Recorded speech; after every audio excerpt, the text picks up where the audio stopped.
getting a lot of good material when I'm in a meeting. I always, I'm very compassionate and I'm very passionate about talking. Let's talk.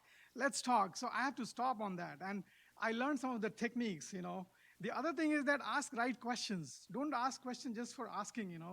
So I learned there that there are a set of questions they teach you, and make sure that you ask some questions, and also talk about, so because I belong to technology fraternity, so I like to talk about technology all the time. So when I talk about technology, other may not take it the way I take it, right? So I have to explain the tangible benefits. So like there is a core group there, a mentor group there. They make it like 5 people, and that is the best thing because we 5 are trust each other, and we share a lot of things from here, what is going on, and they also trust us. And then so it's a very trustworthy group, small group, where we talk about each other's issues, and they tell us that okay, try this. So these tangible benefits came up from that idea. Like, Ash, when you talk about implementing teams, try to talk to them about tangible benefit, what they are going to go see in the time to come.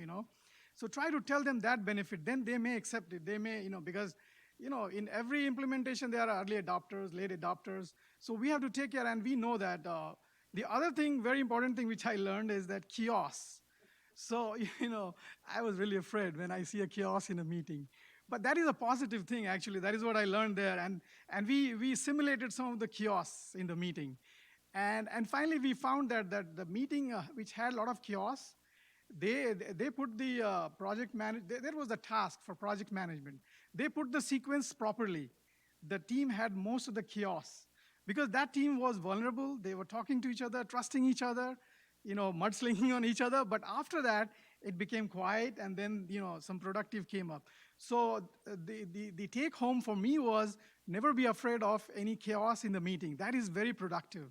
Rattling, in the initial time, but you have to put as a leader, you have to put a full stop somewhere.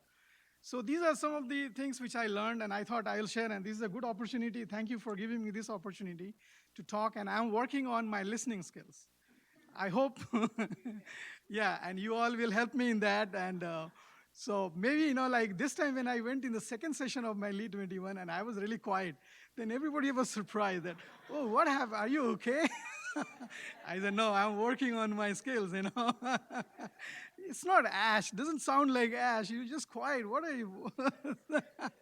I said, no. Then they realized that, okay, there is a change. And that is what I want to see, that positive change. And make yourself vulnerable to your subordinates, your supervisor. And that is how you can open your chest. Otherwise, if you don't trust each other, then every time if you're like this, team is not going to work well. So you have to trust, you have to be vulnerable. So that is the take home for me, and I think I'm going to tell all of you that. The other conference I attended was National Extension Technology Conference, which I love every year. It motivates me a whole lot because the same problem what I'm facing here, as far as implementing technology in extension, all over the country faces the similar thing, and we find some good solution.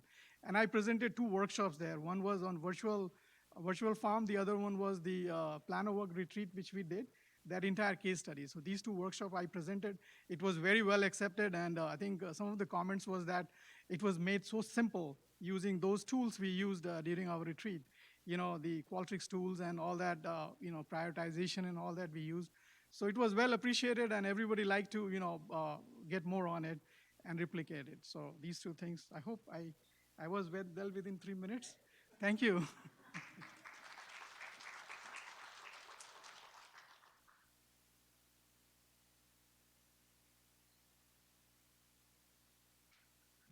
Good afternoon, everybody.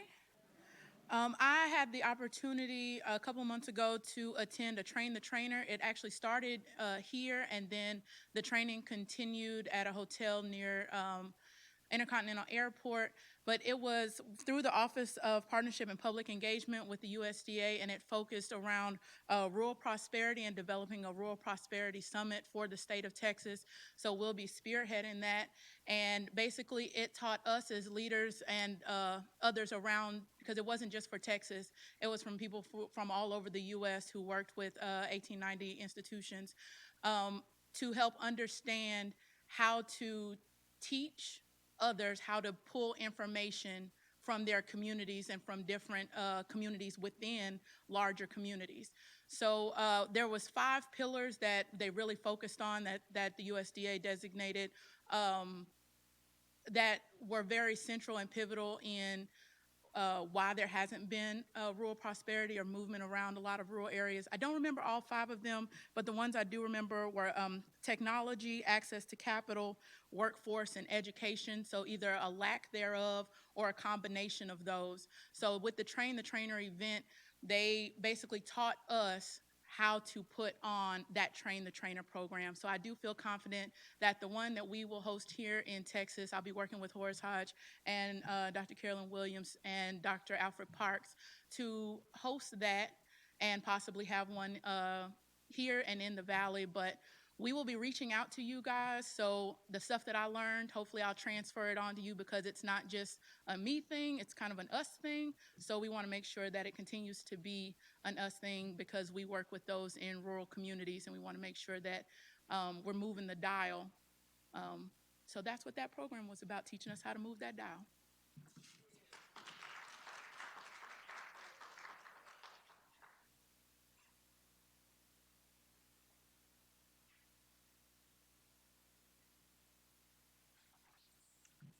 Good afternoon. At the beginning of November, I attended the National Association of Extension 4-H Agents meeting in White Sulphur Springs, West Virginia. And we attended the meeting as part of a grant requirement for common measures, but we were able to attend a lot of other meetings and events as in addition to the pre-conference. So the first thing is there was a national conversation with Jennifer Sarangelo from National 4-H Council and Dr. Scott Angle, and one of the things that they made clear, and Dr. Williams sent out in the newsletter for CP, is I now refer to it as the entity form.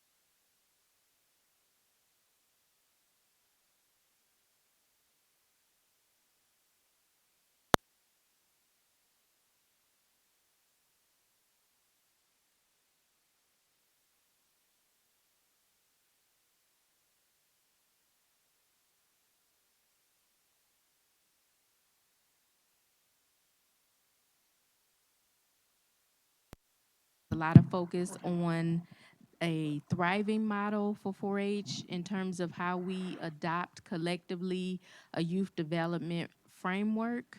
And so that model has been used in Oregon quite a bit, and a lot of research has been done with Dr. Mary Arnold. And so they're in the process of trying to pilot it in other states and forming a national committee to do some additional research and move forward with looking at the thriving model as a framework for youth development that we use. And right now, they don't think it will replace the essential elements of 4-H or some of the other frameworks that we use, but that it will complement it. We also had a panel with other youth serving organizations such as the YMCA, where they talked about things like volunteer development, staff onboarding, recruitment, and other issues that they might face and how they address them. So that was very helpful to have a dialogue with other youth serving organizations. I was also able to attend my last national 4-H program leader working group meeting. The term was 2 years, so this was the last meeting of the year and my last meeting, but in that particular meeting, there was discussion about there was an announcement made at that meeting that the National Association would be changing its name to something like National Association of Youth 4-H Youth Development, 4-H Extension Youth Development Professionals. And so the question became, if it's not of emphasis on agents anymore, does that mean that there will be more development geared towards specialists and program leaders and things like that? And the answer to that was no. So the program leaders were also looking at a venue to make sure that there is professional development focused specifically for state program leaders. And they're looking at the national meeting in February to do that. And they want to focus particularly on mentoring new program leaders, because they said that 50% of the program leaders in the country have 3 years or less experience. They also wanted to focus on transition planning, because they found that once an experienced program leader leaves, that is very difficult to fill that position. And and I think that that was pretty much. We also, I'll leave it to Dr. Sampson to talk about the Common Measures pre-conference, but Cynthia Peerfax and Guadalupe Castro were also in attendance, and Cynthia is out picking up goats today. And so she can't share what she learned. And Guadalupe, of course, as part of her time near, also attended the Latino Advisory Board, which is part of the Equity, Access, and Belonging Committee under National 4-H Council. And she was elected co-chair during that meeting. So we're very excited about that. All right, thank you.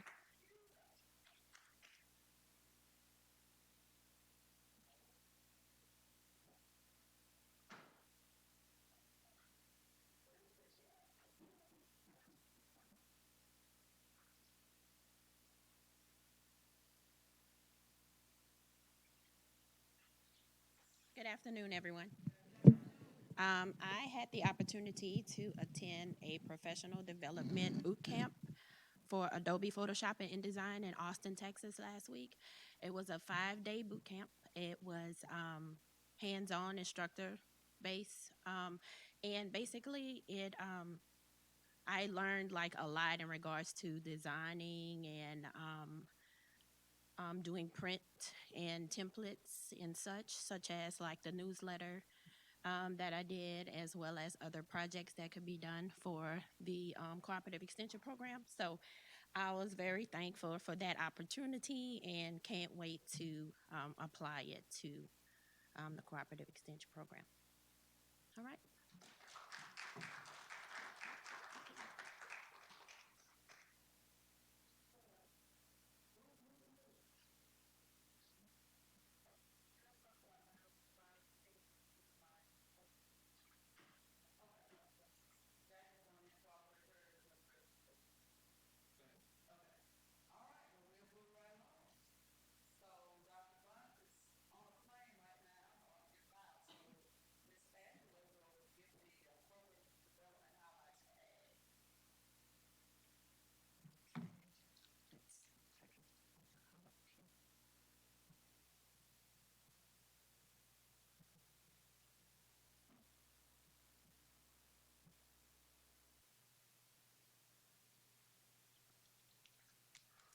Thank you, Dr. Williams.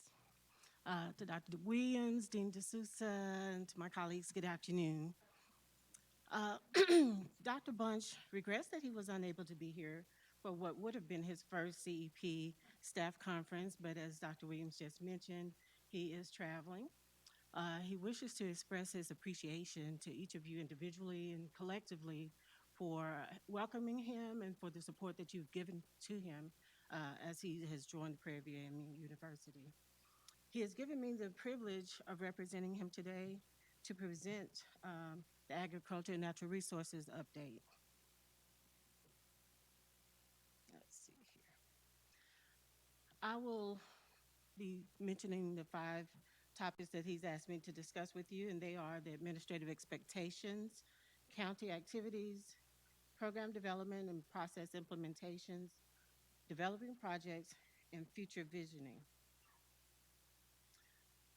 With regards to administrative expectations, Dr. Bunch plans to hire 2 new county agents within the next few months for Smith County and for Hidalgo County.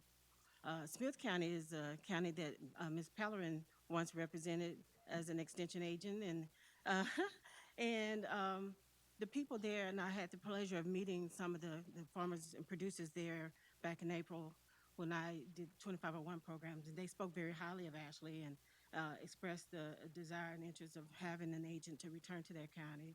So Dr. Bunch is moving quickly to meet those demands and the requests and needs.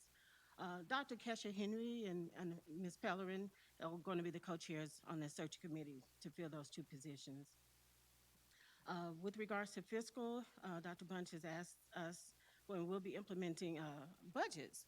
Each staff person will be operating on budgets in the next coming year and will be allotted a specific amount of money and to do programming, and we're going to be expected to work and operate within those guidelines. Okay. We have also been doing weekly and monthly reporting, and we have weekly staff meetings, both here on the main campus with the specialists and the headquarters team, but we also meet regularly with the agents out in the county as well. And we're going to be having quarterly performance reviews, and I know that's to be expected, but sometimes we don't always do it on a quarterly basis, but Dr. Bunch is intent on making sure that we adhere to that. We also wanted to highlight some of the activities that are taking place out in the counties. I'm not sure if it's coming up there. It's on my screen, but I don't see it up here. And it's still not coming up. It's a little delayed. Okay. It's in Bowie County, where Brandon Hawkins is the ag extension agent. He recently held a program on silver pasture and goat management. We have Derek Banks in Fort Bend County, who has held recently the Fair Hog program, and he will have another one coming up. Well, he just had it this past Saturday, actually, in the Fort Bend County, and we'll have the small ruminant program on December 6th. And it's a little slow, it's a little delayed. In Harris County, Kimberly Perry is the agent there, and she, and with the help of Dr. Henry and with Ms. Pellerin, did a phenomenal job hosting a Women in Ag conference back on October 4th. And she also is holding a series of urban gardening certificate programs. The next will be on November 20th.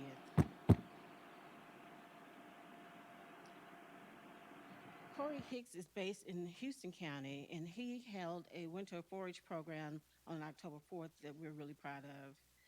And in Harris County, Houston County, the next one is going to be Waller County, and that's represented by Stedman Douglas. Many of you may have heard and may have attended the Next Gen School Garden Ribbon Cutting ceremony that was held at Jones Elementary School back in October. We're really proud of that.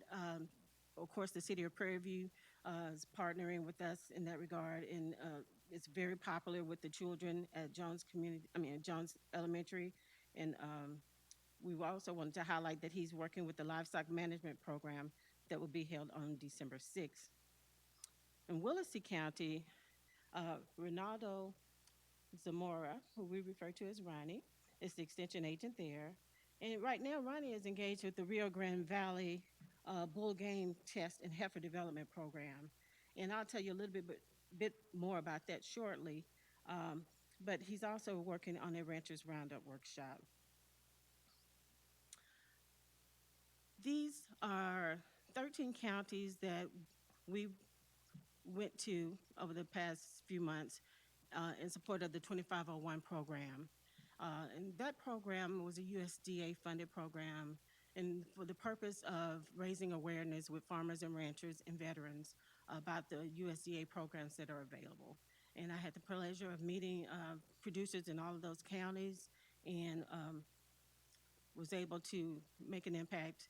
We also partner with 100 Ranchers, which is a community-based organization, and they led 2501 workshops as well.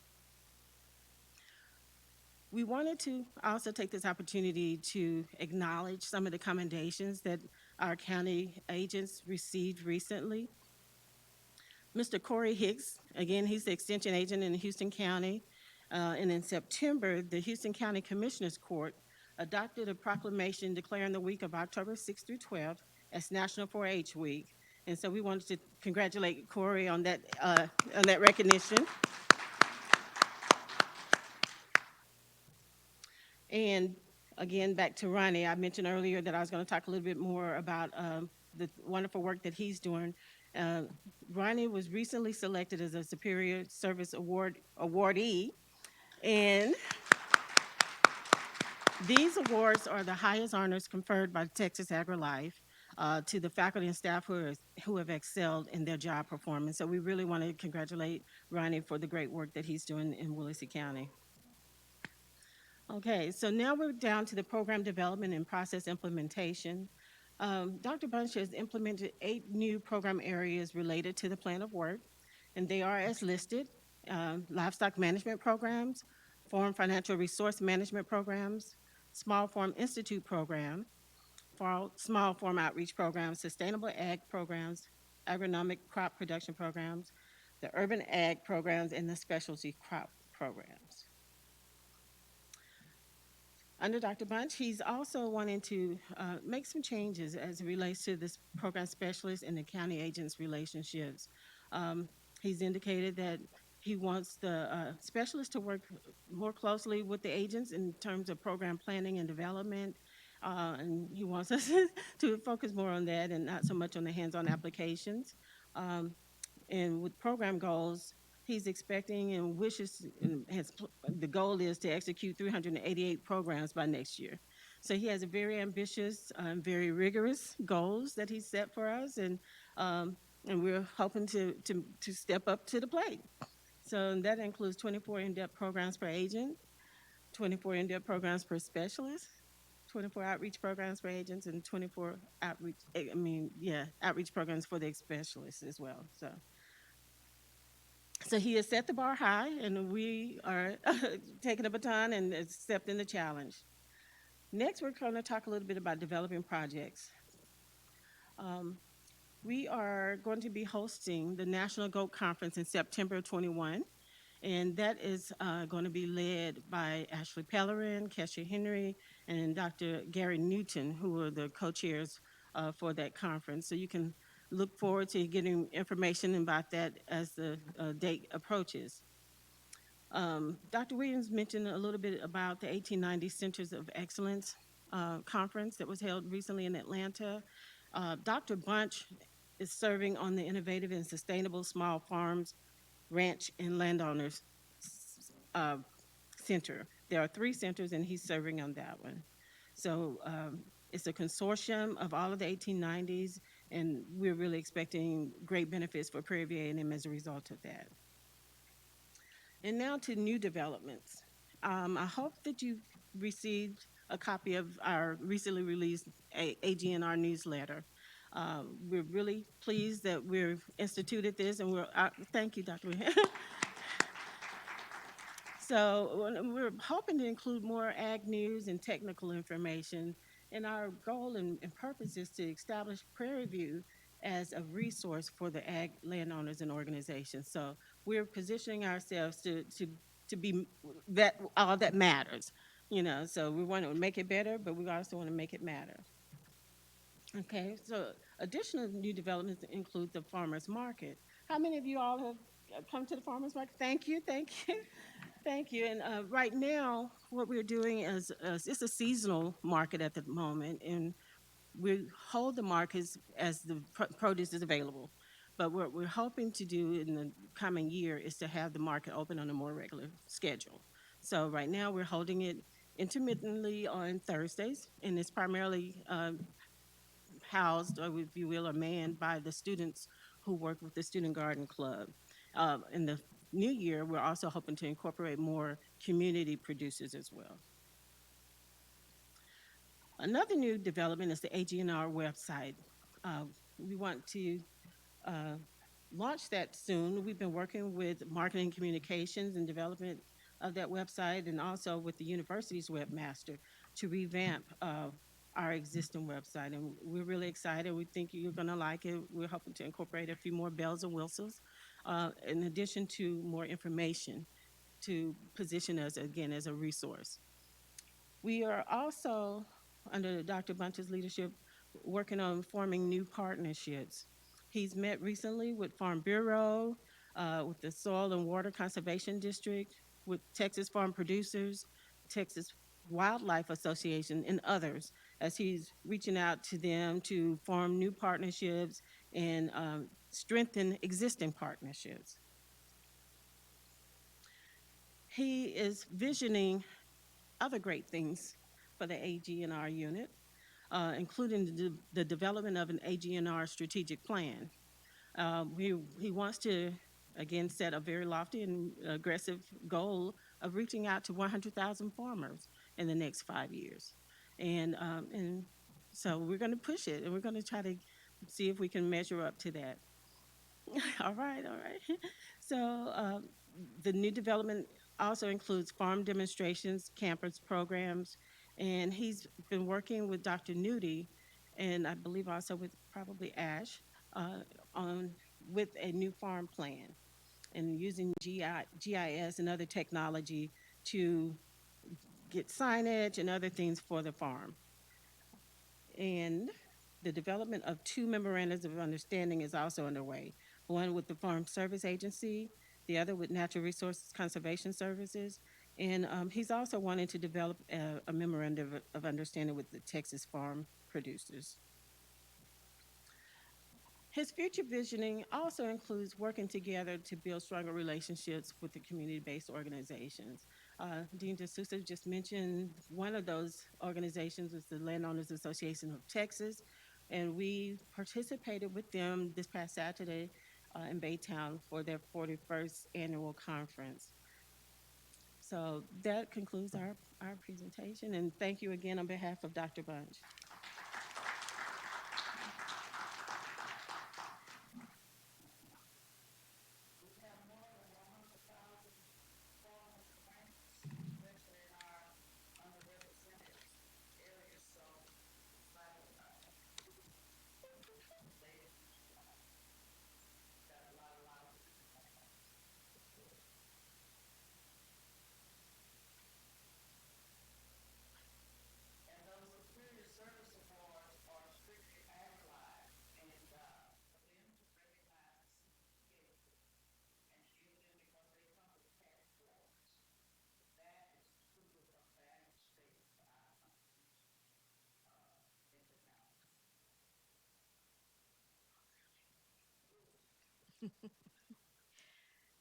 All right. Good afternoon again. I will start by saying that one of the new, I guess, focus areas or vision statements for National 4-H Council includes improving the social and economic mobility of youth. So I think that's very consistent with what we aim to do, particularly working with limited resource audiences. So we're going to be working more closely with FCH and CD and any other entity in the college and the community that can help us with focusing on like financial literacy, entrepreneurship, scholarships, and things that we can make sure that we are improving the social and economic mobility of the young people that we serve, in addition to maintaining our traditional mission mandates areas. So one of our mission mandate areas is healthy living. And Heroes for Health, we've had that grant funding since 2013, and we were recently renewed for that, thanks to our PI, Don Burton. Yes, who was also recently named to the National 1890 Advisory Board for Healthy Living. She's telling me what it's called, but but I can't make it out. So yes, that's an interdisciplinary program between 4-H and FCH. And we do have the Healthy Living, the State Healthy Living Summit coming up in February. Don and Cynthia will be working together to make sure that that is a success again this year for our team ambassadors. We have the Growing You program up under our Healthy Living as well. That is also an interdisciplinary program between 4-H and FCS. And we just completed our annual state training on last Friday. So we are very glad to be entering into our third year of that 5-year grant. And that is also in collaboration with Texas A&M AgriLife, where the kids do Walk Across Texas, Junior Master Gardener, and Learn, Go, Eat, Grow. The Community Agriculture Sustainability Program is fairly new. It's a program that's been initiated by Jeremy Peaches in Harris County, and most of you all know him for his gardening or from the show as Farmer Peaches. And so he is sharing that information and that education with young people in schools in the third ward and fifth ward, sorry, and so that program is continuing to grow, where they're learning about conservation, agricultural techniques, and how to sustain the gardens that they began. And then we also have the Next Gen Project Next Gen that Angela talked about earlier. The only thing that I would add to that, and that's an interdisciplinary program with Jones Elementary and Waller County ISD, as well as the city of Prairie View, is that the emphasis on that program has to do with science. And so they will be starting egg to chick with Jones Elementary in the spring. STEM is also one of our mission mandate areas, and we have a couple of wonderful things going on in that area as well. We have the GO giveaway, and that program has been around since 1987 in collaboration with the International GO Research Center. Scott typically leads that effort, and we have revised a GOAT committee for the college. And we do have some external partners on that committee now. As a result of that committee meeting, which I think they started meeting in September, we have had a $7,000 donation for some meat goats from the Martin Glenn family in Mason County. Cynthia is going to pick those up now. We have also had a donation of $1,000 from the Texas Goat and Sheep Validation.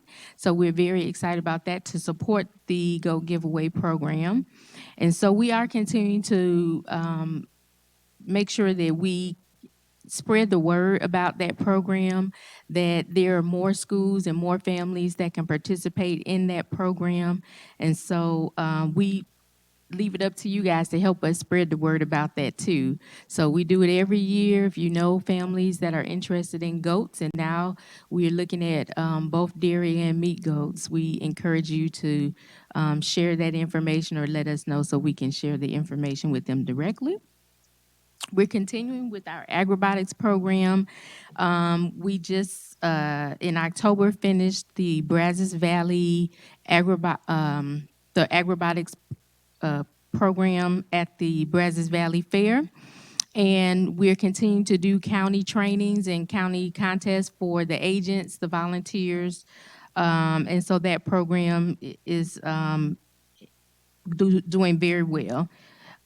We are also working with Athletes for Computer Science. That is an interdisciplinary program with community and economic development, as well as career services on campus, student athletics, student engagement.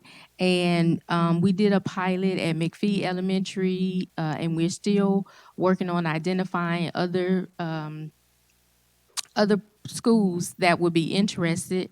The founder of that organization is a former NFL player, and he joined our staff meeting at the end of October to share this information with the agents and to identify with them other schools that might be available. We're just coming off National 4-H Week, where the emphasis for the second year was on coding. And so the counties that participated in that coding event, we're looking at the athletes for computer science to take them to the next step so they can continue being engaged in that type of programming. And then last, and it's not on here, but I didn't want to fail to mention that in Dallas County, we are also involved in Imagine Science, and that is a collaboration on a national level between YMCA,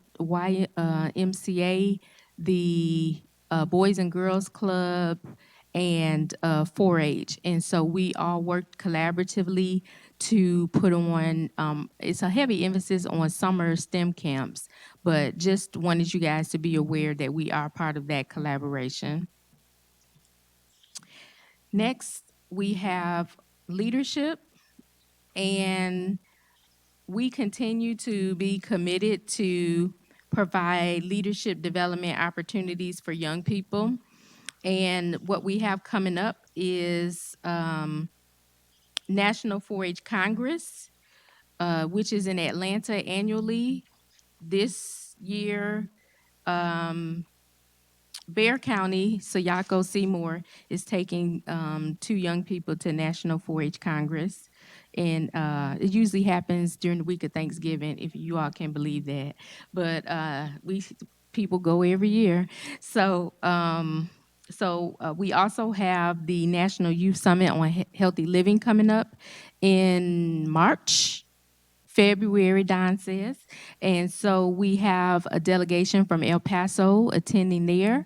And we will also be sending a delegate of youth representatives to National 4-H Conference in April. And we've already identified which county that is, but I just cannot remember off the top of my head. As part of our Common Measures grant, we also are piloting a new curriculum called Igniting Sparks, which is supposed to connect young people's interests to their classroom learning. And one of the counties that we are piloting that is in Harris County. Jaron Small is the agent in that particular county, and that program has taken off pretty well at Lawson Middle School. This past week, last week, Jaron brought out a marketing specialist from Reebok to meet with the kids and talk to them about careers in marketing, and they just had a wonderful time. The other area that we do a lot of leadership development is with our clubs, where the kids get to be officers and they get to run their own meetings and plan their community service events and things like that. And so I'm pleased to announce that Jaron Small has chartered his first club at Lawson Middle School. And yes, that's a big deal. And Jeremy Peaches, and I know some of these because of the social media, but he has a K9 club that started in Harris County, and I swear there were like 1,000 dogs in that picture. I could not believe how many dogs they had there. So it's a pretty big group, and so we're very excited that we're continuing to develop young leaders. For our college and career prep, many of you should have just saw like a Monday Minute article on our College Prep 101 series. We started a program area committee with people. We have a representative from the Texas Education Agency. We have someone from San Antonio Livestock Exposition, the scholarship coordinator there on that particular committee. And this year we tried to expand it with the help of Ashwani to do listening parties. That was one of the recommendations of the committee, is that the people in the county also get to benefit from what we're doing here on campus. And so we were able to do a listening party in Travis County this last Saturday. So we were very excited about that. We continue to do our career awareness and youth leadership lab. We've been doing that since 1985. And one of the new things is that we develop a junior youth leadership lab for younger kids who are middle school, and it's a day camp. And so we are very excited that we are still trying to find ways to keep our traditions, but to have some innovation and change, reach new audiences and change the things that we do a little bit. Speaking of innovation, we have a college and career readiness club that is being piloted in Cass County. They wanted every kid in the district, and I was like, I can't afford that. So, so we focused on the high school students, and they have a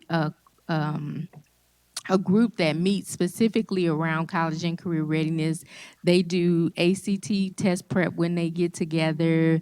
They do different field trips. They do a lot of amazing stuff. They do a lot of assessments to help them determine the appropriate career for them, their personality types, and things of that sort.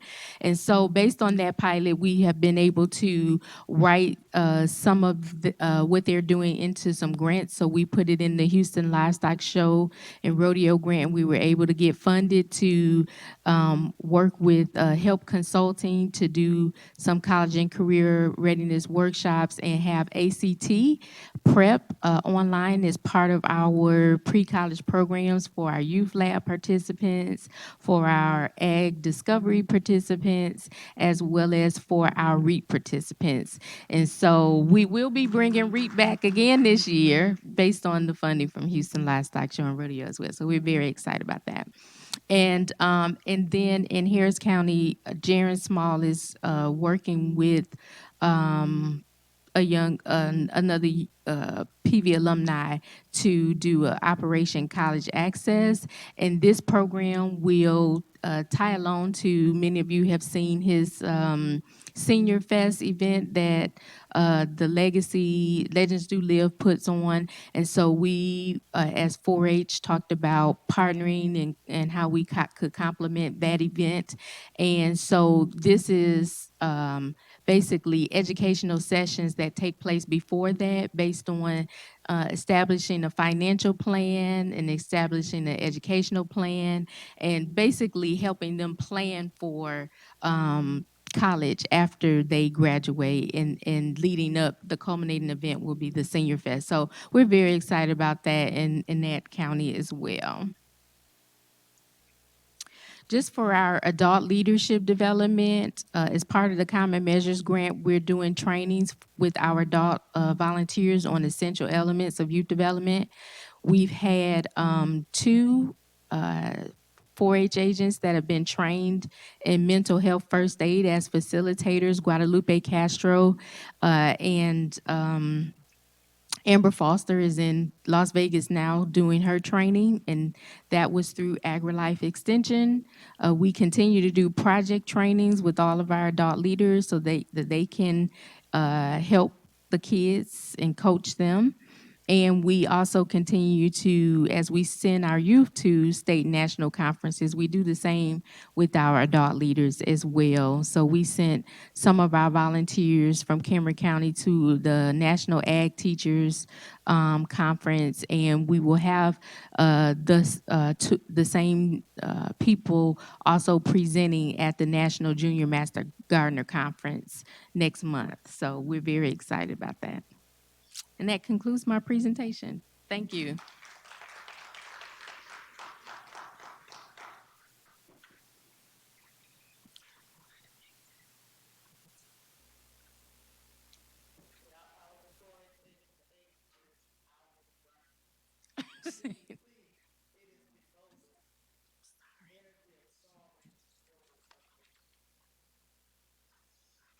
Good afternoon, everyone.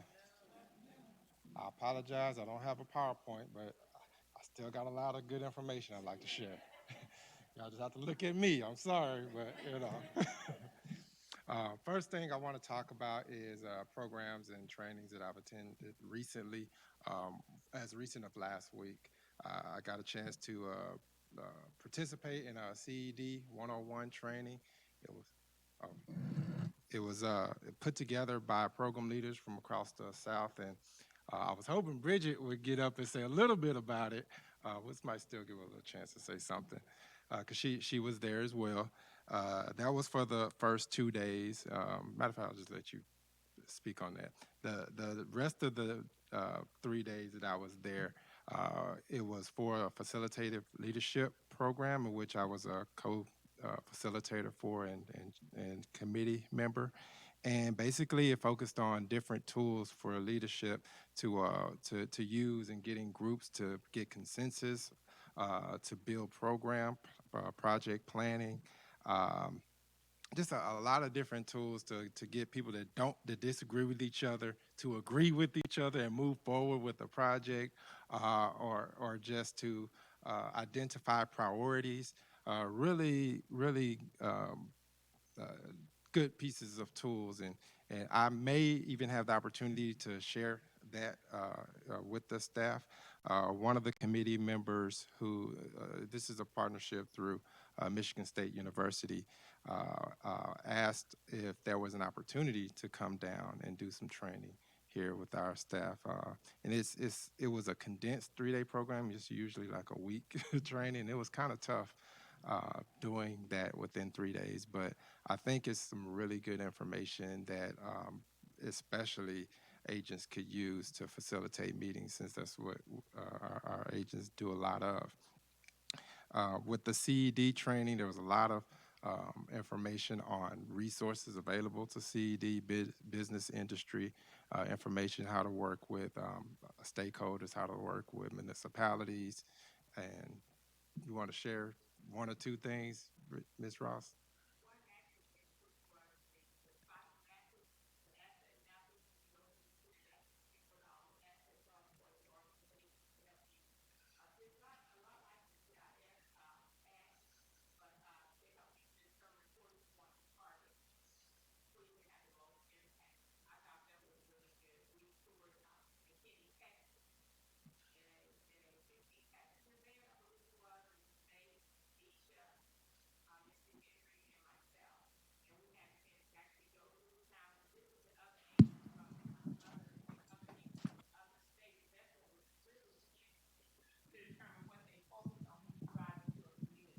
Everyone focuses on something different, but because of that, I don't talk loud enough.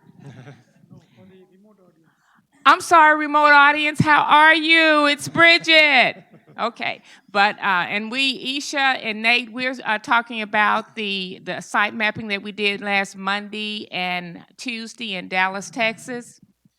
And the key thing when you look at other organizations in other counties, it's amazing what they see when you go into a particular county. And what we came away with is that if we can look at what everyone else is looking at as well as ourselves, we can make a greater impact. So that was the key thing that I took away from it. Thank you.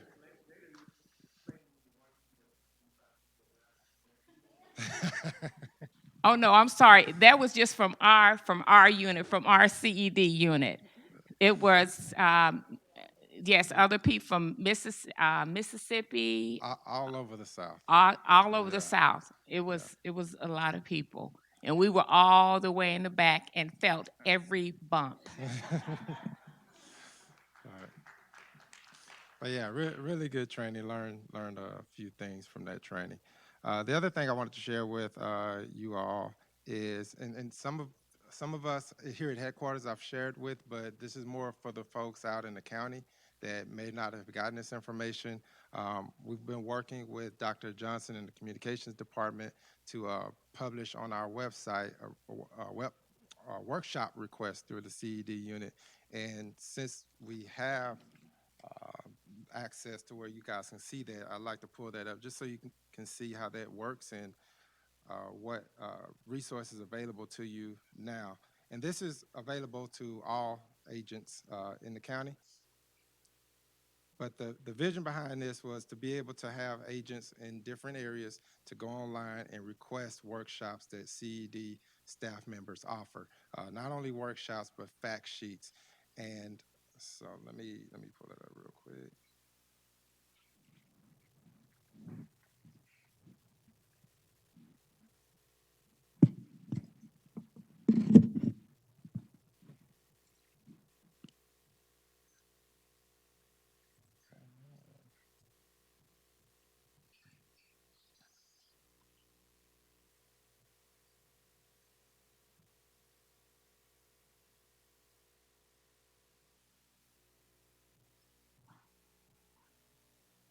Okay. So you go to our college website, you'll click on the CED units website, and so while we have this pulled up, Miss Talia Washington has also been working with our communications department to publish an application for our EDA sponsored workforce development project. Yes. Talia is responsible for the marketing and branding of that project. For those out in the county, we've received $1 million to do workforce development training. 200,000 of that sponsorship came from the university's business administration, Office of Business Affairs. So really excited about that. As a part of that, we have an online application where participants can go online and apply for the different trainings that's available. The trainings are certified nursing assistants, welding, electrical certification, and construction. So those are the 4 areas that we're offering now. Because USDA this is one of the 5 areas that USDA is focusing on, the rural as part of the rural prosperity initiative that they have. So we think that this is a growing area. We're very excited to have funding to do this. And so I think we're still working out the bugs for it, but we're getting there. Our goal is to start training in March. So we know with the end of the year coming, things kind of slow down. And then we're still going through some of the back office needs in terms of getting requests for proposals together, lining out our trainers, and getting them on board. And Bridget has been doing a great job in doing those things out in the community and working across campus. I don't know if you all know, but there's been a lot of turnover in our purchasing department across campus, which has kind of slowed down being able to put together RFPs. Usually we just send it, what we want over there, and they draft up everything. But Bridget has been doing really good in working with them to draft up the right kind of proposal that we need to get out there to get estimates. Anyway, I digress. So if you scroll down a little bit, you'll go down to here to what we offer, and you'll click on CED workshops and fact sheet requests. And then here you can go in and request your workshop or fact sheet. You click which county the workshop will be held in. That's just for our internal information.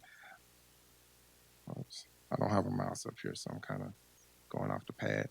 You'll click on your affiliation. If you're with Extension, you'll click that. If you're with a school, AgriLife, county-based organization, and we'll decipher whether or not we're able to provide the service, but at least we want to be able to get those requests. Name, address, just the basic contact information, proposed date. If the program is needed for tomorrow, we encourage you still to let us know. Doesn't mean that we'll be able to go out and do it, but we'll get the request, and myself, Bridget, Talia, Miss Tony will get it, and we'll determine if somebody's able to meet that need. So you'll click on one of the workshops and fact sheet categories here. You can see we got everything from our financial literacy training to internet business opportunities, hub overview profile, LinkedIn for small businesses, digital marketing strategies, youth entrepreneurship, just a lot of different things that we can offer. Okay. So you'll click that and submit, and then we'll all receive that request and then act appropriately. So I wanted to share that with you since I don't have a PowerPoint slide to give y'all something to look at.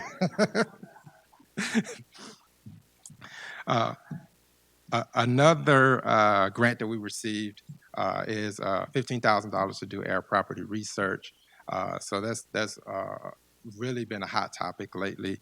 And Prairie View received some funding, Florida A&M and Tuskegee, just to do baseline research to identify how much air property land is out. For Prairie View, we're doing a study of Texas and Louisiana. How much air property is available out there, what the value of that land is, and then I'll be reporting on those findings on next month at the National Air Property Conference in Atlanta. So that's something that we're working on. Actually, still working on getting a graduate assistant to help with that, but we'll get down there. We'll get down the road on that. Disaster recovery in Liberty County. So following Hurricane Imelda, there's a lot of flooding in Liberty counties and Jefferson County. Matter of fact, Jefferson County probably received more flooding than they did during Hurricane Harvey. So that's how bad it was for specifically Port Arthur, Texas. But in Liberty, Texas, our newest agent, Isha Jones, has been doing a lot of work in that area and helping seniors to kind of tear down the pieces, sheetrock and things, flooring, trim that has been damaged, and linking them with local resources. She helped establish a resource assistance center in the Black community of Cleveland, Texas. So she's been hitting. She came on board and kind of hit the ground running. So proud of the work that she's doing so far. Also wanted to mention Nate's program out in Harris County that Dr. D'Souza mentioned earlier that he was in attendance. I heard that he did a fabulous job in getting participants there. We had an opportunity to work in FCH to get our ag staff involved. There was opportunity to get 4-H, but I guess we didn't quite hit that. Right. So it was mostly a youth audience. It was two high schools two technical high schools with programs in culinary arts, and so the food entrepreneurship program was mostly about letting them know the food opportunities in establishing a food truck. We had a food truck vendor out there who has been in business for a while and talked about how to go into business specifically to have a food truck. He talked about the opportunities there, fed the group. And also the unique thing about this guy is he had vegan foods. So it was about healthy eating.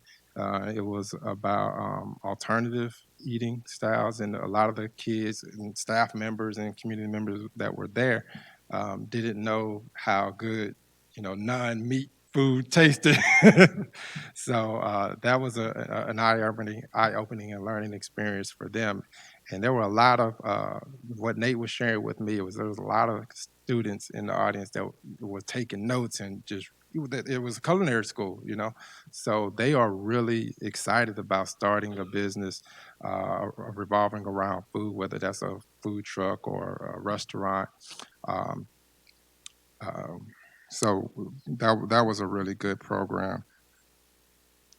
We also had some funding agencies to come by there, Lift Fund, to talk about loan opportunities and what lenders look at in terms of funding a project like that. So that was good. Kim talked about the laws around cottage foods, and Joyce did some food labeling discussions. So it was a really good training that was held in Houston last week. I wanted to mention that tax season is coming up, so we got the VITA program that we'll be working with FCH on. Ms. Ross is kind of working with Ms. Simon to kind of get that going again. Last year had some really good data to come from that. A lot of people were helped. A lot of money was saved because they didn't have to pay for it to get their taxes done.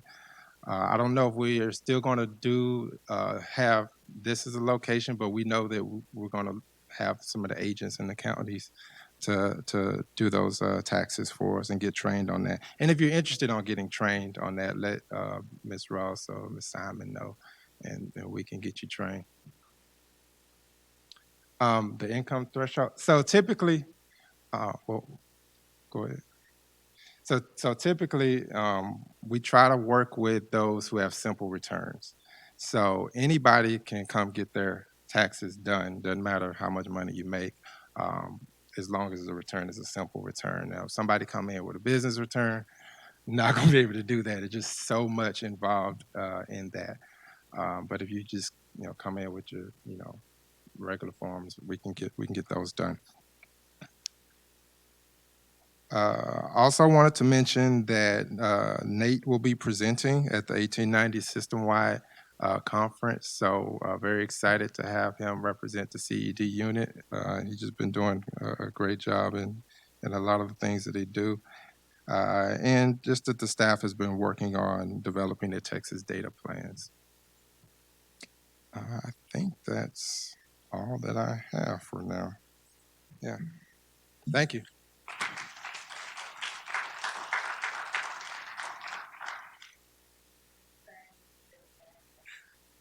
Thank you, Jackie, for giving me opportunity. Uh, yes, you and Jackie, because I have a meeting at 3:30. Okay, let me. I think you all should feel lucky because I have a meeting at 3:30. Otherwise, I would have been talking, right? So, so I think I'm going to talk 5-6 minutes. This is the first opportunity I think I'm talking from AITC after formation of AITC among CEP in a forum like this. So I think it is important for me to tell you about what is AITC and what we have done. It was started in January this year, and we have done some exciting project. We have made a farm virtual. Our farm is virtual. You can request farm plots online. I'm going to show you in a moment. And then we are working on some of the software implementation. I know that extension heavily depends on teamwork, and they are distributed all across. Geographically, they are distributed all over the state. So they need some kind of a collaborative platform, and that's why we brought in teams. Nobody else has, other than our college, nobody else has team yet, but we have it now. And we have started with headquarter, because headquarter can lead that effort of joining the team and collaboration. You see, today the power of that team was this meeting was set up and nobody was informed that whether there's going to be live broadcasting or not to the remote audience, right? What I did is I just announced from my phone that there is a live going on the CEP staff conference, and I saw a surge in the viewership. Immediately it surged to 14 within 5 minutes. So that means they are getting this, getting the team. And it informed not only CEP, it informed the entire college. So that's the power we are talking about. So we have already finished first set of training with the headquarter. Now I'm extending to the county staff. We have already updated the contract with AgriLife, which provides us not only access to their county networking or computer resources, but also the accessibility to their accountability system, which our agents are using, which is really helpful in collecting data. And also we have to make sure that we have almost 150 equipment in the computer equipment in the county. We have to make sure that they are compliant. For me, it is not possible to manage from here. So for that, AgriLife has taken that responsibility based on that contract, that they are going to keep that IT compliant, which is a big deal. And also inventory. So those things we have updated. Message for the county agents: don't feel hesitant to talk to AgriLife. Okay, we are paying them, and they should provide you the service we deserve. Okay, so don't hesitate. Even I have access from here now because they have given me access to reach your computer. So you can also call me, but they are your first line of support. The other big thing, and what I think is that the county agents are the most important commodity in extension, because they are our, they are our legs in the county. So they should get the first, and they should get the first preference. So this time I heard that there is some problem financially to travel. So we developed a technology to connect to county computers and upgrade them to Windows 10. So 90% of the computers has been upgraded without even moving a mile from here. So that is something, technology, which we really be proud of, that we have done it. 90%, 10% is still there. and also GoPro. GoPro was a camera which was distributed, I think, year ago. Yeah, he was. Okay.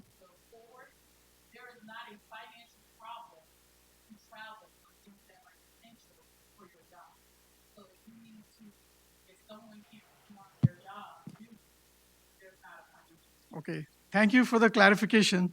But not only financial, I think I forgot to mention that it is time also. My time is money, right? Because, whatever I go and travel and put 8 hours, so that is another thing. So time is money. So, okay, thanks for the clarification. And I think everybody needed that clarification maybe. So, yeah. Okay.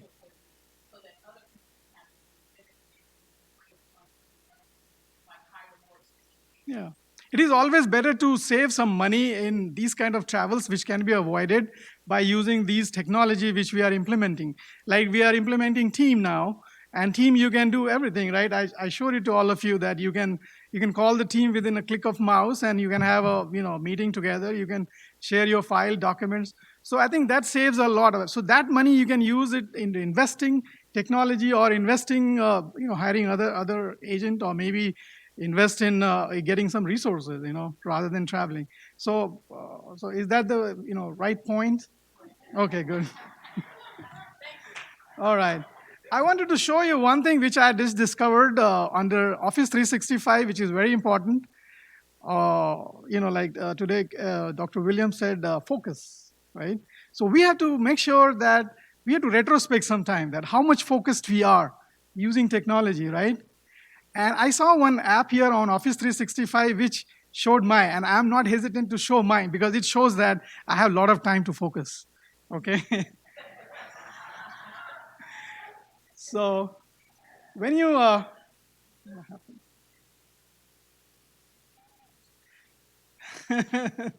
that is really interesting, huh? Okay, let's go to Office 365.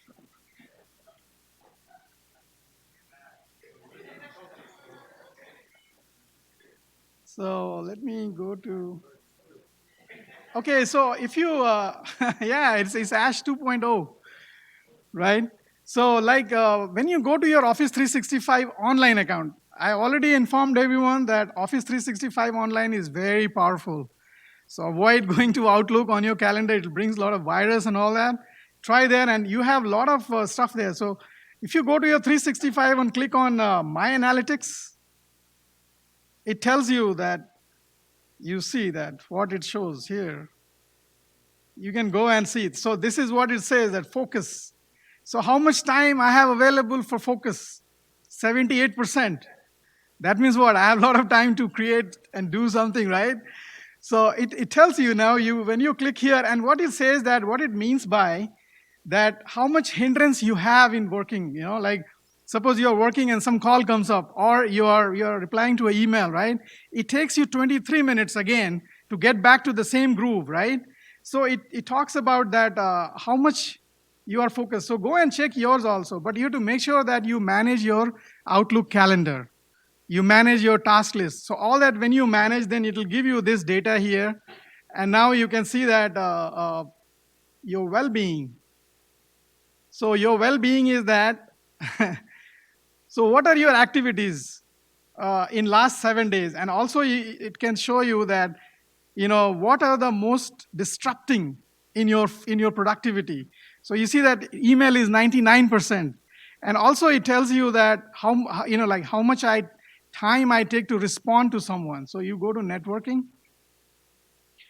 And here it talks about that how much people, like in your networking domain, like you talk with them every time. So you see that there are 62 people in my networking, and the response time with them is here. You see here on this, 17 minutes sometimes 1 hour, sometimes 33 minutes, sometimes 2 minutes, sometimes 4 minutes I respond to them. There are some external clientele, like, if I contact Agnet, then it takes as external. And also you see that there are some Gmails, and there are some, so it talks about, all that I have, here I have contacted, and it talks to you about networking, that what you do, and then there is no insight available. So I really strongly recommend. And then you can see that typically you have 10 minutes of your week spent in meetings. That is about 5 hours each week. 5% of your weekly meeting are recurring. So it is telling me that 10% of your time is going in a week in a meeting. And that, so this is all based on artificial intelligence. So what you do, suppose you're working on your computer and you are using your calendar, your task and everything, team, it takes from there. And then machine is learning all the time, right? Machine learning and artificial intelligence. So it is using that technology. So Microsoft is using a lot of these technology. And as a matter of fact, as AITC person, we are also working on that direction. And very soon you will have a extension Siri, okay, extension version of Siri, where you can ask, but we are not going to launch. I'm working with Oklahoma State University and E-Extension. So are you familiar with ask a question, ask an expert? Okay, right? So ask an expert is going to be changed to artificial intelligence, and it'll add like a Siri. You go and ask them, upload a picture, it is going to scan, and it is going to learn all the time. So we are working, it's a big project along with Oklahoma State and E-Extension, and I'm part of that team. So we are developing that application. So maybe down the line, 1 year, we will get that. So we are working on getting these millennials involved, engaged in because our farmers, our customer clientele are getting older, right? We have to attract the new clientele. Otherwise, we will be obsolete in no time. So that is why it becomes a strategic importance for this AITC to involve in these continuous upgradation of technology, involving new technology, bringing it to you, introducing to all of you, and embrace the change. So that is what I wanted to say and convey to the agents. Thank you for joining me for those GoPro training online, which I tried for the first time, and it is successful. I think one email I got from Shell Austin, that she's so excited after learning that she's going to fill her social media site everywhere with that video. So that was really exciting. So I'm really excited to talk about all this. Try it. If you are having any difficulty in this, just contact me. You know my number. So thank you for opportunity today. If you have any question, you can ask me. Otherwise, yeah.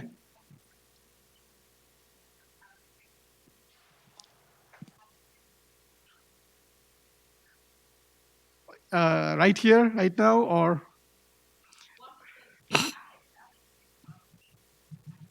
Spyrion. There is, okay, oh. So you can use Simplicity. Can we take it a little later, because this you can use Simplicity, right-click, and then add to your Simplicity link, and then send another email with a password. So 2 emails. So that means it is like you're sending any attachment. Yeah, just a minute, Paul. I'm coming. So right now, since Simplicity is not here, I cannot show you. But when you right-click, add to Simplicity, share with Simplicity, and there will be a link. It will be created. You send that email with the link, but link nobody can open. Then you can create a password. You can send another email with a password. So that is one way. So we can give you a training through team, right? Agree? Through team, we can give you training. Okay? So I'll just ping if everybody is available. Okay, here you go, right? All right, thank you.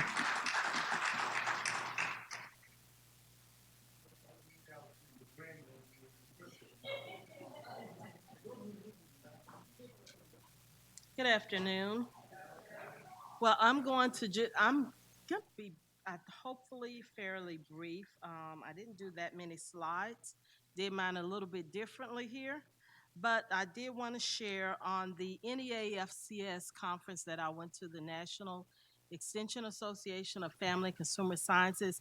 I go to the conference, but I can't go to the workshops for the most part, because I am in with the program leaders, the national program leaders. That's where we meet with USDA, NIFA, and these are all of the program leaders from all around the state. Every 1890, every 1862, we're represented there. This year, because of the change in NIFA, and I was the Southern Region Program Leader, the chair of that committee. I was asked, and so was our incoming chair, Mike Gutter. We were asked to chair on that meeting. Usually, that one is done by USDA, our national program leader, Dr. Caroline Crokel at the time, as well as with one of the national program leaders. But since there was a change in NIFA, we were asked, Mike and myself were asked to spearhead that meeting. And so what we did was we had to get the meeting together for this. It's like another Southern Region meeting, except it was a national meeting. I did a presentation on the 1890s, what we're doing throughout the 1890 systems when we meet at the Southern Region. Also, I did another presentation on our mapping program that we had done within the 18, well, no, this was within the Southern Region, and we had received all of the zip codes from all of the different states as far as what they had been working on, as if it was money management, parenting, nutrition, education programs, you name it, within our area. And we developed a map, and it literally highlighted all of the Southern Region as far as zip codes that we had been working in. And in Florida, Florida took that map because someone came to Mike at that time and asked him for some information and to do, it was really about smoking cessation. And it was with CVS and Walgreens. And CVS, I think they stopped selling tobacco. But what they noticed was everywhere there was a CVS, there was an extension office as well. And so they started partnering with each other and was able to get some money. So that map has allowed us, or some of the areas, to receive funding based upon just seeing how broad and expansive. This is only the Family and Consumer Sciences unit. And we actually worked on that here at Prairie View.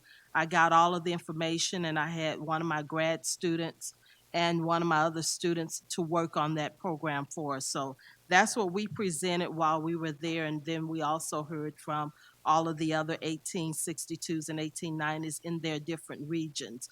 They gave updates and highlights. We also heard from Dr. Caroline Crokel. She came on board and gave us a video conference and let us know that she was not transitioning to Kansas City. However, Brent Eldrod would be our person, as well as Dr. Caroline Croker was over the youth. After Dr. Lisa Loxman, I believe, left that area, Dr. Caroline Croker did the youth as well as family and consumer sciences. But now, and I shared that with the program leaders, that if you were to look at the positions in NIFA, all but I believe 3 of them are all acting in their positions. So we know we have a lot of transition, a lot of stuff that's taking place. So, we have to do what we need to do within the states. And that's one of the things, because the Southern region is so strong, they asked us in the Southern region to take a hold and start doing different things. And that's what we did. We also had an unmeeting, and we discussed that there. Unmeeting was really interesting. It was a one-day meeting in Florida that we went to, and at that meeting, we talked about, because there are, and I can't, CTSIs, and they're called CTSAs and CTSIs. But I was able to meet some who are located here in the Texas region, and they do a lot of partnerships. When Deborah Murray in Atlanta received a whole lot of funding because of working within nutrition and things of that nature. So later on, probably next year, we'll have some meetings with some CTSI individuals within the Houston region and specifically within the San Antonio area. Also, just a quick note, I had 2 of my FCH agents were certified for mental health and first aid. As far as instructors, that would be Ashley Gastineau and Gloria Carter. Both of them were certified, and they reach back, and they always, I have to give commendations as well to Miss Sabrina Simon. She was off and out on birthday for her birthday. And Ashley Gastineau called me because she had someone call her and needed a presentation. She says, I need Sabrina's number. I say, Sabrina is off today. I said, but I'll text you her number.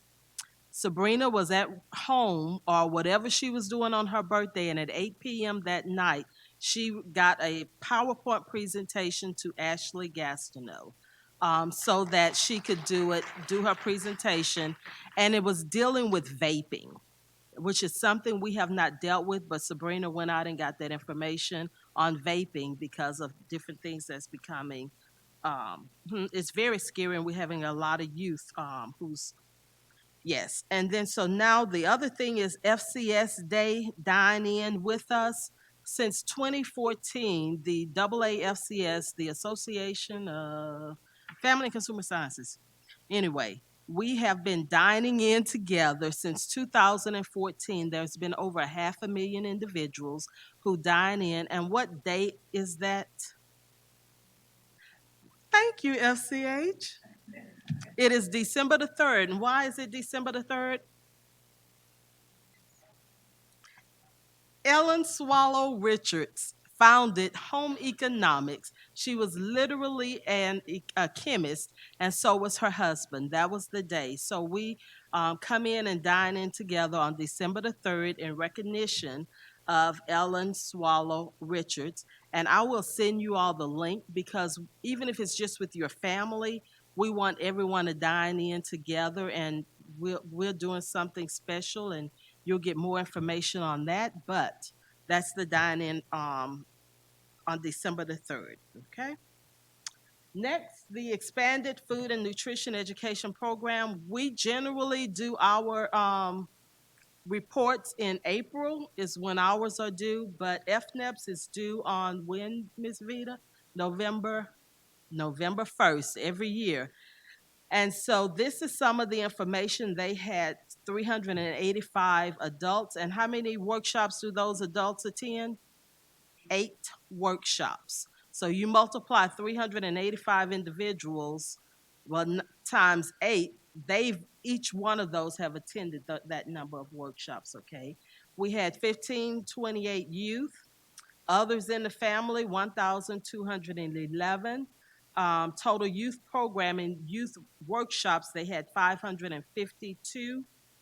These were group sessions, if I'm not mistaken, and each youth has to go through 8 workshops as well. So you multiply 8 times 552, that's how many times our agents, our FNEP staff were in hands-on with the staff. And they had cost savings of $570, and that was for the parents or for the household. Is how much individuals were able to save. And Dr. Williams had given you all a little bit of information about FNEP and their 50th year. Also on their reports, this is why for 50 years they have the best reporting system. All of that information that we just mentioned was put into what we call Web Nears reporting system. They improvement in one or more practices, and the diet quality was 85% improved, food safety 65%. And how many of you all know how important food safety is? I was just having this conversation with Ms. Theodore and Ms. Pam in the break room earlier. And food safety, we may not think much of it, but in Washington, D.C., I went to a food safety workshop. And actually, Ms. Dawn Burton, Ms. Monica Aguirre, Ms. Joyce Osborne, they're all certified in food safety. But they can actually teach it to others and get their certification. But one young lady was there, food safety, and because she had eaten a spinach salad, she was only 18 years old. She had lost a kidney. She was on dialysis. She is a diabetic. She now has hypertension. And there were some other things that were wrong with her, all because of eating spinach that was not safe for her. So when we say have safe food safe, hot and cold or whatever, it's important. Washing them, washing your hands, washing your utensils, cross-contamination. Y'all, it's extremely important, and I know right now we're getting ready for the holidays with those turkeys. That's poultry, no cross contamination, okay? I also told Miss Theodore, Miss Pamela about my mom. We were at a program and I smelled something. Food smelled so good. And then all of a sudden, you how you get a twang in the air? I got that twang in the air, and I told my mom, I said, Mama, something is not right. And this is when I graduated with my bachelor's, okay, y'all. So it was fresh on her. I say, Mama, something spoiled. Something spoiled. She's like, she didn't listen to me. And I said it one more time. She said, just because you got that little education, you think you know everything. I said, okay. So I didn't say anything else.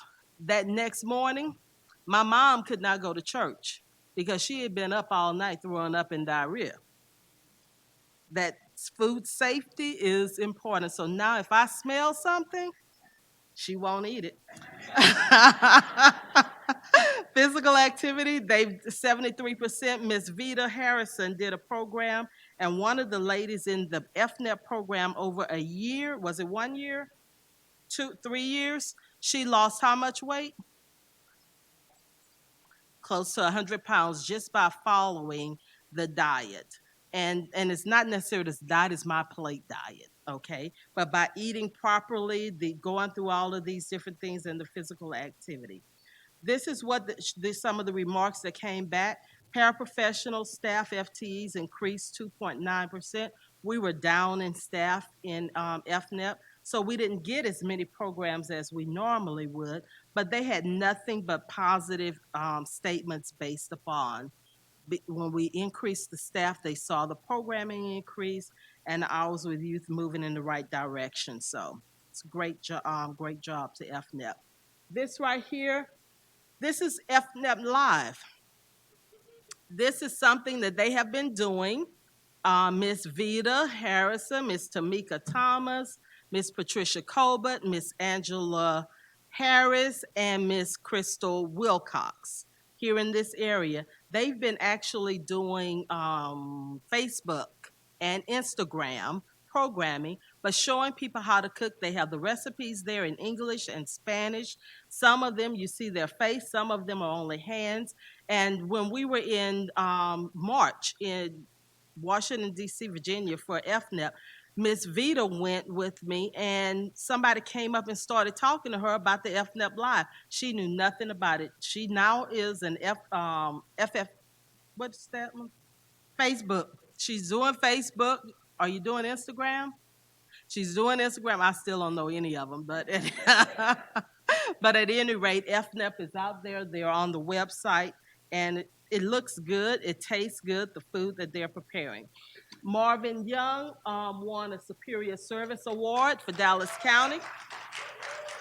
Dr. Williams mentioned that earlier, so this is what he received. I just put a little bit of that email on there that Jeff Hyde sent to him. So they are taking the initiative because I didn't submit it for Marvin. So I have to find out who did this for Mr. Marvin, and it was probably Richard who did that for Marvin. But then we have another one, Miss Cheryl Austin in FCH, who also received a Superior Service Award as well. And there'll be more information coming on Miss Cheryl Austin in a little while. And then Dr. Crystal Wiltz. She won an ESP Mid-Career Service Award for Travis County, as well as she was a Texas voting delegate and the National Epsilon Sigma Phi Scholarship. So she got $700 toward her trip in order to make this happen. And I think that is it for me. Thank you.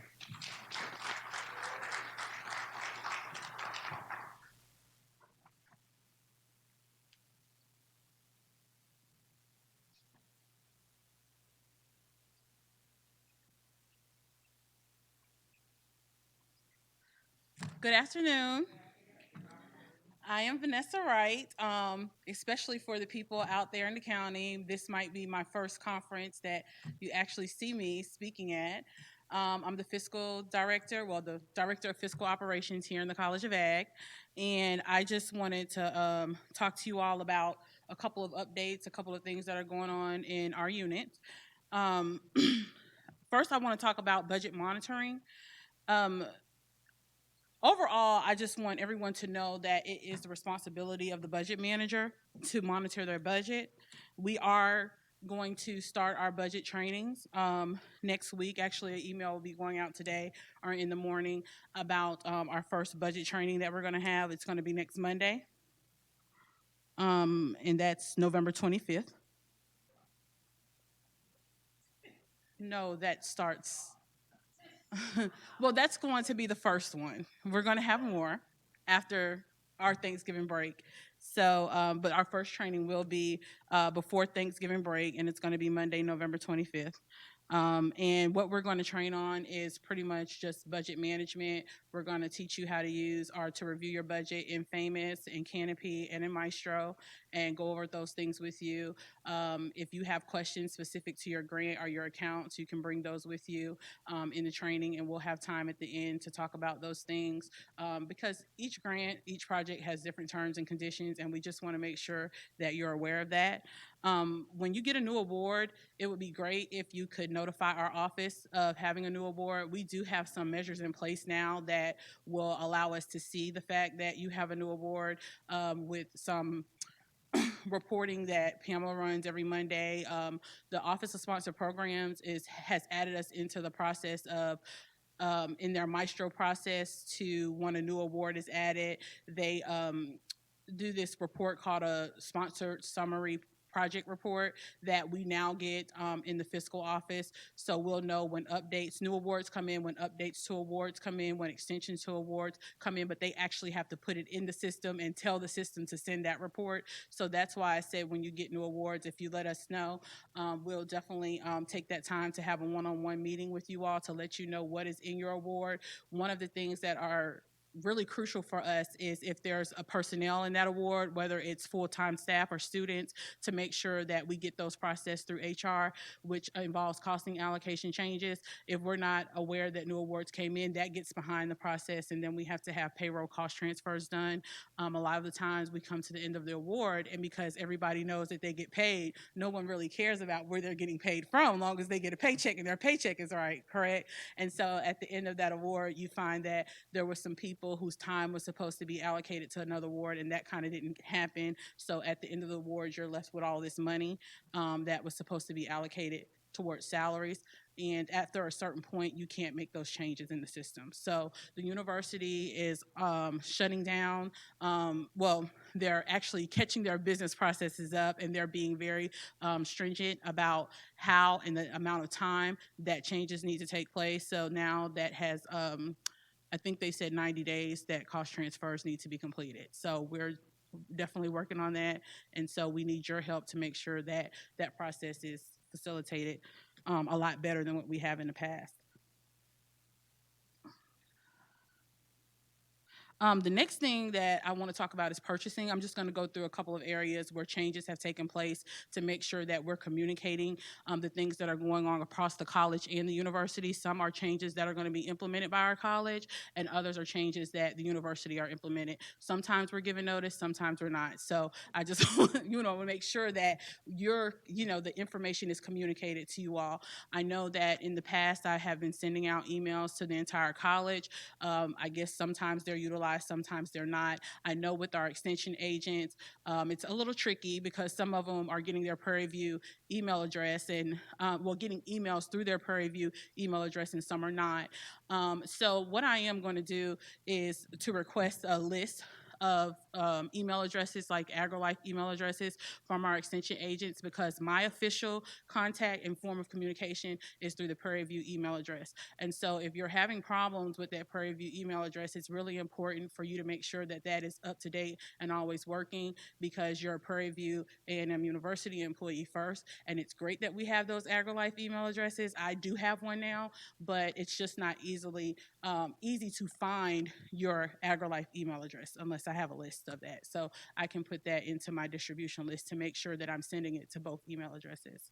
So with purchasing, it's important for us to know that Panther Buy is our #1 purchasing tool.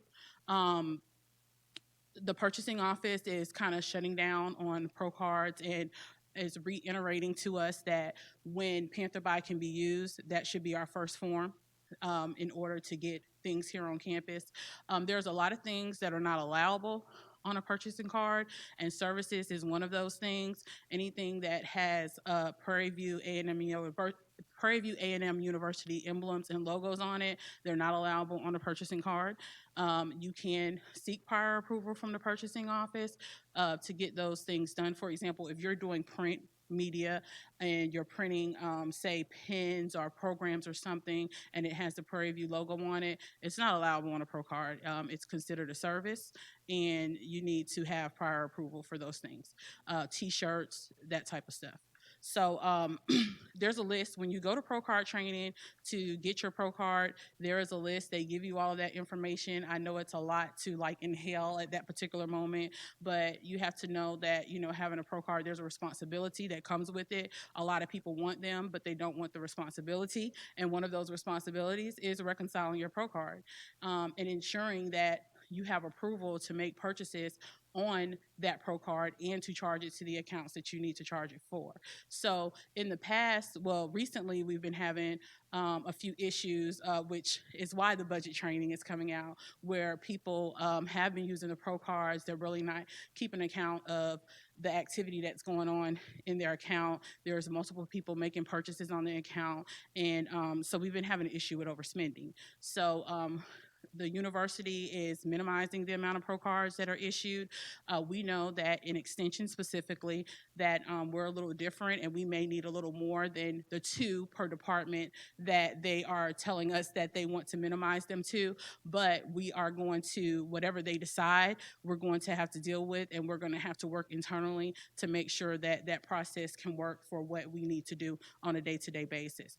And so one of those things is that so Pro Cards are issued ultimately to address low dollar purchases and emergency purchases. So an emergency purchase doesn't mean that you didn't plan well, you know, and so now it's an emergency because, for example, let's say the animals need food. Well, you kind of knew that a month ago that the animals needed food, or that we ran out of paper. Well, why did you run out of paper? You knew that you were getting low on paper, so you know you should have actually put in a purchasing requisition to get those things done. Okay, so a departmental purchase request is still required. I know a lot of people have been using their Pro Card and they have been not getting an approval. Anytime that you slide your card, you need to have some kind of an approval from fiscal that you're making that purchase. I mean, it's a quicker way to get the things that you need, but it does not negate the fact that you still need approval.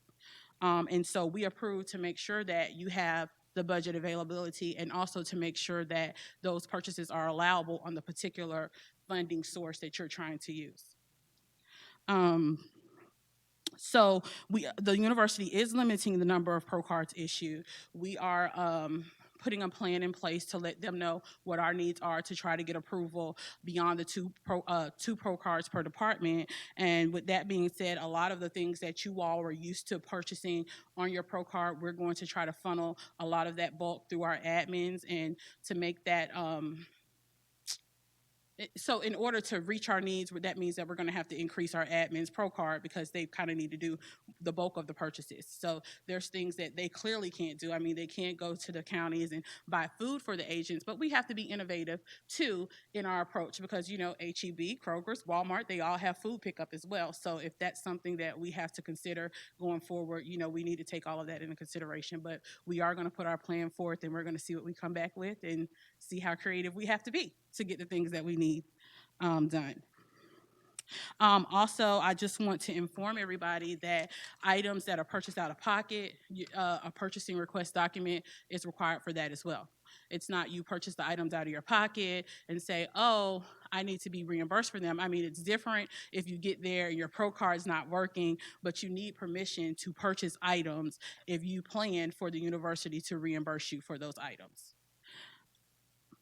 If your Pro Card is suspended for noncompliance at the university level, you are not allowed to purchase out of your pocket and be reimbursed. So that's a little different. And it's important that you know that you can't share your Pro Cards with other employees. Your Pro Card is your Pro Card. It should be in your custody. You should not share that number with anyone. I'm just making a public service announcement. Okay.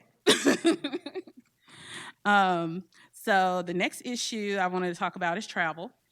Um, when we're doing travel requests, I know that a lot of people are getting frustrated because their requests are being sent back.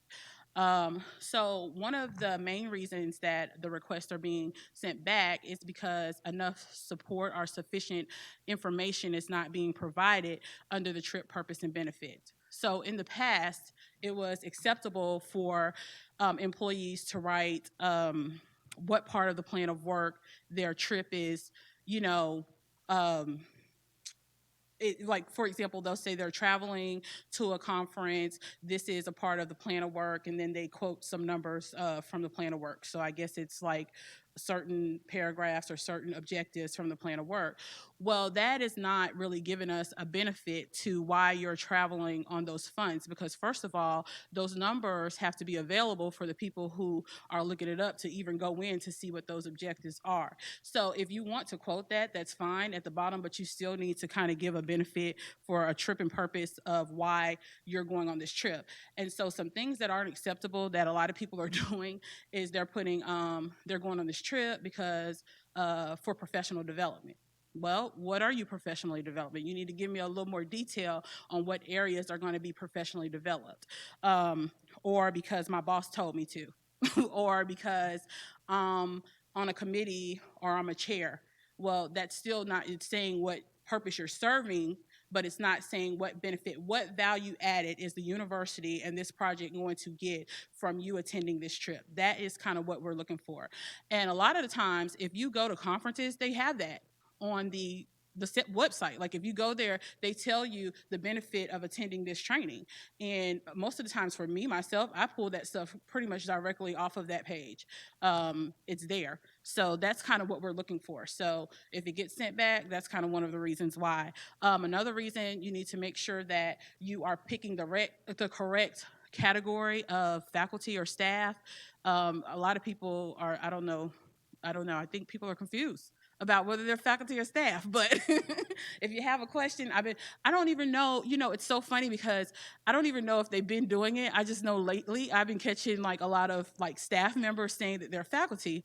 And I'm like, well, I don't even know if like when I was checking them, if I zeroed in on that, and they've probably been doing it for a long time, or I don't know if they're like right by each other and you click real fast, so you're picking the wrong one. But that's another issue. If your travel is on a grant, which means a grant means if your account begins with the number 4, if you're choosing an account number that begins with the number 4, make sure that you're checking yes for contracts and grants, because that means that goes to contracts and grants for them to approve. And they're looking for, pretty much the same thing that we're supposed to look at a departmental level, and that is if it's in your budget for you to travel, if it's allowable, and just making sure that you provide adequate justification, making sure that you're not over the per diems, the federal per diem amounts that are given for us to use. Be sure that when you're doing your trip request that you are using the expense tab to list your expenses. Sometimes people just go in and they fill out that first summary page and they don't click on the expense tab to talk about the estimated expenses that they plan to have on that trip. So when that's the case, we're either going to send it back, or if you clearly don't have any expenses, you need to put in your notes or the comment section that there's not going to be a reimbursement requested and why. So it used to be acceptable for us to just say no expenses from, we're not going to request reimbursement from the university, or no expenses, no expenses will be submitted for this request. But now the university in the travel office, they're kicking them back and they want us to tell them why. And the reason for that is because sometimes people put no reimbursement requested, and then after they come back on the trip, they're sending expenses through saying, oh, matter of fact, I had some expenses. So they want us to tell them why. So, it's either that it's going to be paid from another funding source, or you're riding with someone else, so therefore, but they want us to tell them why we're not requesting expenses, because if you're traveling for the university, most of the times there's some kind of expense with that. And if you're traveling for the university, we want to reimburse you for any of the charges that you incur on your university travel. You don't travel for free. That's why we have travel budgets, And so That's another issue. So the dean, he goes to these leadership meetings with the rest of the deans, and the College of Ag, we're kind of always on the bad list. So we got to do better. We know that we probably travel more than everyone else because, especially in extension, because we have, our extension agents, they're not even local. They're out in the field. That's their job, to travel and to get news, their programs out to the communities. But we have to make sure that we're doing our due diligence as a part of your job. It is your responsibility to do your expense reports. It's your responsibility to ensure that your trip requests are approved prior to you traveling for several reasons, and I'm going to get to that in a minute. So just be sure that your travel is submitted timely. Because soon, late travel submissions, they're not going to be accepted. So if you don't have your travel in and approved prior to you taking the trip, do not expect reimbursement from Prairie View A&M University. Okay? And what that means is that when you put in your travel request, it has to be completely approved. And the last approver is the travel office. So we're going to reduce the amount of people that have to touch that travel request, but we also need to do our due diligence in getting those trip requests in a timely manner. So a travel request does several things.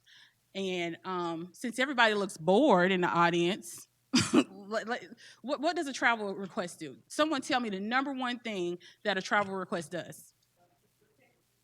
Well, before the protection,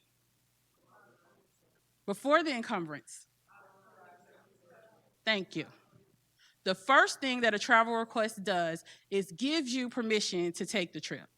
So how can I give you permission to take a trip if you've already taken the trip and you're putting in your travel request, a month or two later?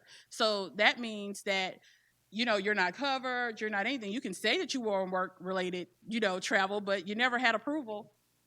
You never had approval to take the trip in the first place. So the first thing that a trip request does, it authorizes you to take the trip and states that you're on official university business, okay? So somebody tell me what the second thing that a travel request does. I heard it. It encumbers your funds. And why is that important? Nope, before that. That's the last thing. What?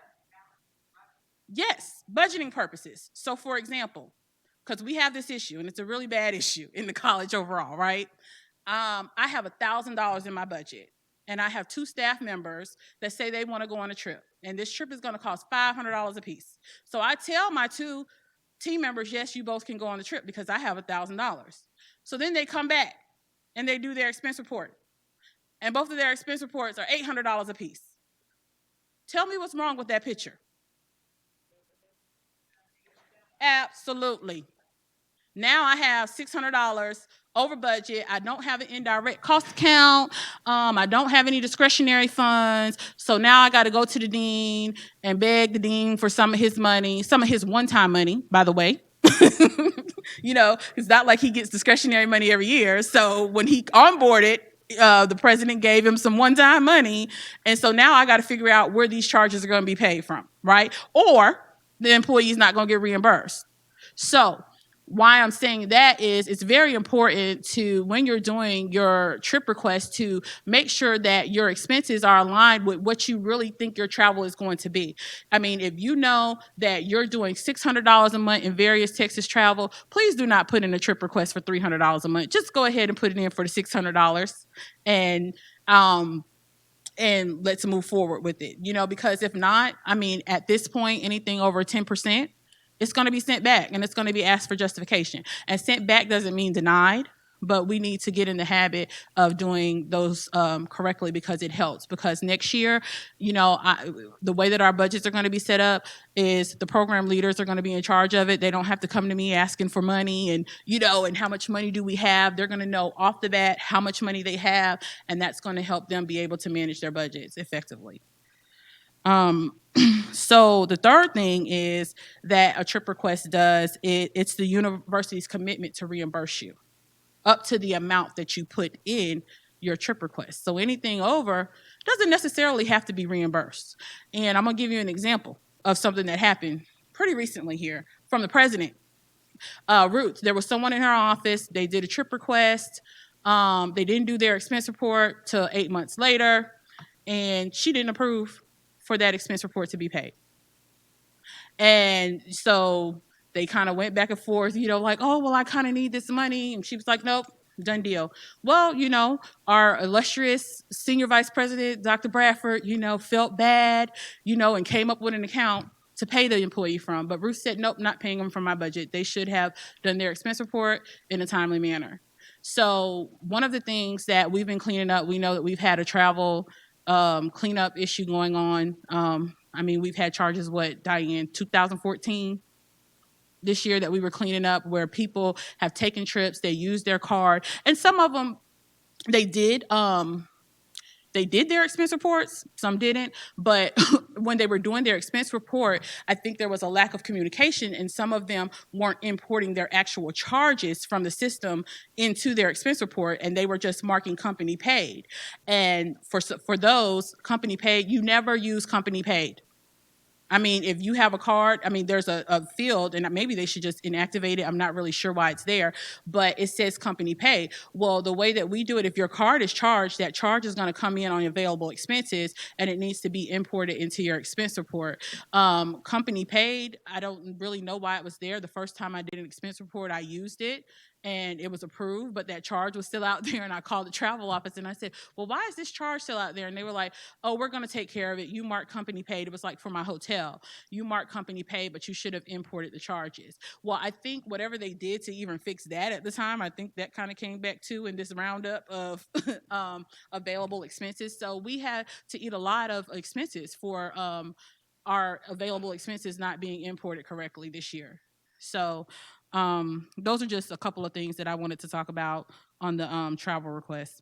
Also remember that we do have open Concur hours. Miss Diane Willis and Miss Elaine Schaefer, they're available every Tuesday and Thursday by appointment from 9 to 11 to help you with your travel, whether it's your travel requests, your expense reports, or your pro card reports.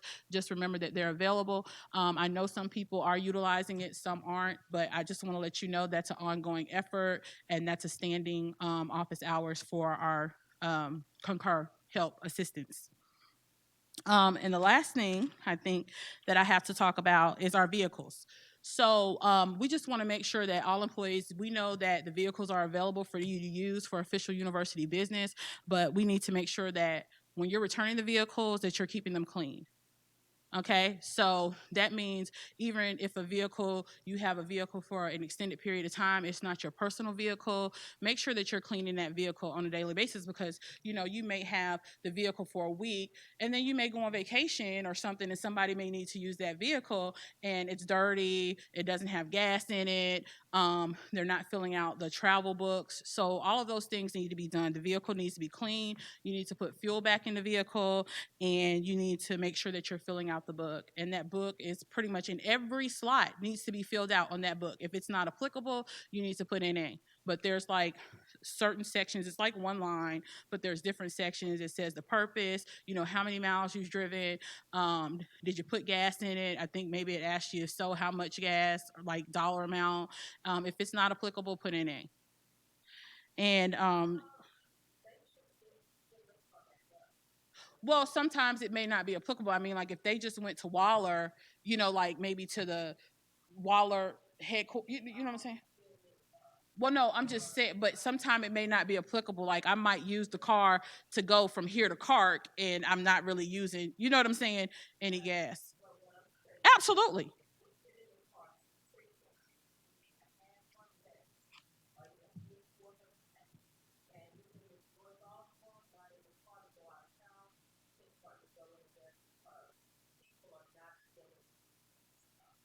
Okay.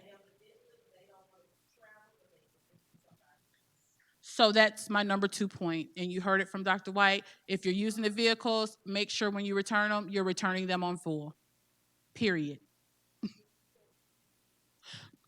Just cleaning your trash out of the vehicle. We know not vacuum it out unless you know what I'm saying, unless you've done, just like, if you muddied up the vehicle or something like that, but just not normal, normal grass or, something like that. But yes, get your bottles, your trash, your earrings, make sure you're checking your vehicle like you're in an Uber.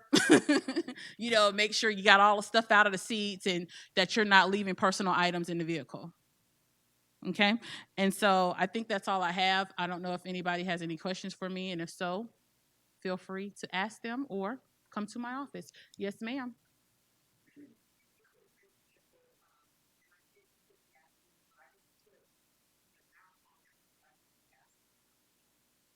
Still need to put the amount because they'll tell you. Because we need that too for reconciliation purposes to make sure that they're not overcharging or undercharging. We need to make sure that we're being charged the amount. But on there, I think it says maybe transportation and or you need to make justification. And if so, we can change that because if you're filling it out from the transportation department, we need to filling it up at the transportation department. We need to make sure we have document to be able to tie that back to when they're sending a bill and they're billing us every month. No problem. Yes, ma'am.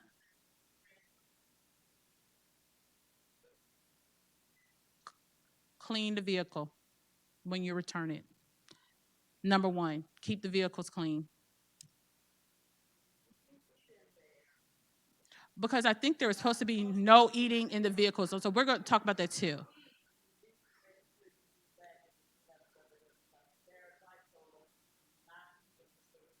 It's a safety issue. So you shouldn't be eating, you shouldn't be texting while you're driving. But you can pull over. I mean, you may pull over, pull to the gas station and eat in your car, eat in the car, as long as you're not operating the vehicle. And in those cases, Dr. Williams, it needs to be cleaned out. If you left trash in there or your little crumbs, then clean it out because it's not supposed to be eating in the vehicles. Because we don't want your little friends coming to visit. Your little cousins. No. Anybody else? Thank you.